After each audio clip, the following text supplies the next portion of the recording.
So already பார்த்தீங்கன்னா ஜகுவார் and land rover அப்படின்னு ஒரு கார் இருக்குது. அது வந்து டாட்டாவுக்கு சொந்தமான ஒரு கார் கம்பெனி தான். அவங்க வந்து அமெரிக்காவுக்கு கார்களை ஏற்றுமதி பண்ணுறது நிறுத்திட்டேன்னு இன்றைக்கி அனௌன்ஸ் பண்ணியிருக்காங்க. அதனால தான் இன்றைக்கி டாட்டா மோட்டார்ஸ்னு பார்த்தீங்கன்னா கிட்டத்தட்ட ஒரு 8-9% இறங்கி இருந்தது. ஸோ இந்த விலைவாசி அதிகமாக இருக்கிறதுனால, டேக்ஸ் ரொம்ப அதிகமாக இருக்கிறதுனால அமெரிக்காவுக்கு ஏற்றுமதி பண்ணுறதும் குறைஞ்சிரும். ஸோ மேபி ஒரு 3.3 ட்ரில்லியன்லேருந்து ஒரு 2.5 ட்ரில்லியன் வருதுன்னு வச்சுங்களேன். அதில் ஒரு 20% டேக்ஸ் போட்டால் கூட ஒரு 500 பில்லியன் தான் கிடைக்கும் ஒரு வருஷத்துக்கு. ஆனால் அமெரிக்க பங்குச்சந்தைகள் இந்த ட்ரம்ப் ஜெயிச்சு அந்த இனாகரேஷன் டேன்னு சொல்லுவாங்க, அவர் என்னைக்கு பதவி ஏற்றுனாரோ அன்னையிலேருந்து இன்னை வரைக்கும் கிட்டத்தட்ட $12 ட்ரில்லியன் காலி அமெரிக்கன் மார்க்கெட்டில்.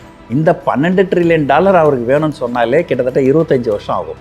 ஸோ ட்ரம்ப் செய்கிறது வந்து ஒரு கண்டிப்பாக வந்து அது ஒரு ஏற்றுக்கொள்ளவே முடியாத ஒரு விஷயம். அது வந்து ஏதோ ஒரு சாதாரண நாட்டில் கொஞ்சம் அதாவது சில எல்லாம் சொல்லுவாங்க, அந்த ஆப்கானிஸ்தான் மாதிரி நாடுகள்லாம் இருக்குது, அங்கெல்லாம் கொஞ்சம் அவங்க எடுக்கிற முடிவுகள்லாம் கொஞ்சம் இரேஷனலாக இருக்கும். பட் அது ஒரு பெரிய விஷயம் கிடையாது. ஏன்னா அமெரிக்கான்றது வந்து உலகத்திலே இருக்கிற நம்பர் 1 கண்ட்ரி. அதனுடைய அதிபர் வந்து இந்த மாதிரி இரேஷனலாக பண்ணுறாரு. இப்போ கொஞ்சம் அமெரிக்காவிலேயே பொதுமக்கள் வந்து கொஞ்சம் அதிருப்தி தெரிவிக்கிறாங்க.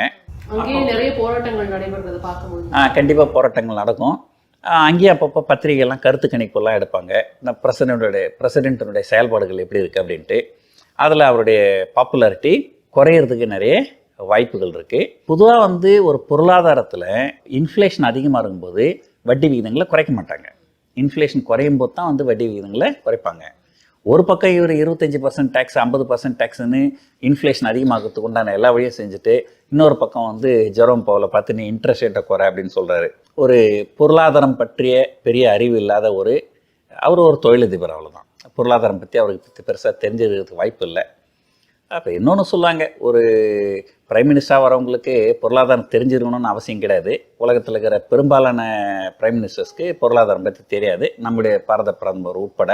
ஆனால் தனக்கு பொருளாதாரம் தெரியலனாலும் பொருளாதாரம் தெரிஞ்சவங்கள சுற்றி வச்சுருக்கணும், அவங்க சொல்கிற பேச்சை கேட்கணும். ஏன்னா ஒரு பிரைம் மினிஸ்டருக்கு எல்லாமே தெரிஞ்சிருக்கணுன்ற அவசியம் கிடையாது.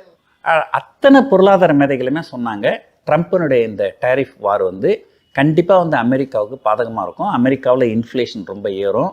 2022 இன்ஃப்ளேஷன் ரொம்ப அதிகமாகி அதனால் அமெரிக்க பொருளாதாரம் மிகப்பெரிய சிக்கலுக்கு போய் 2 வருஷமாக போராடி இப்போ தான் அந்த இன்ஃப்ளேஷனை கொஞ்சம் குறைச்சிருக்கிறாங்க.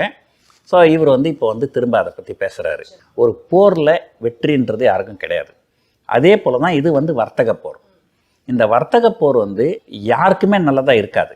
ஸோ இதோட பாதிப்பு வந்து எல்லாருக்குமே கண்டிப்பாக இருக்கும். ஸோ அதனால் சீனா வந்து ரிட்டாலியேட்டரி டேரிஃப் போட்டதுனால கண்டிப்பாக சீனா பங்குச்சந்தைகளும் பாதிக்கும். குறிப்பாக பார்த்திங்கன்னா கடந்த 6 மாதங்களில் சீனா பங்குச்சந்தைகள் வந்து கொஞ்சம் அபரிதமாக மேலே போயிருக்கு.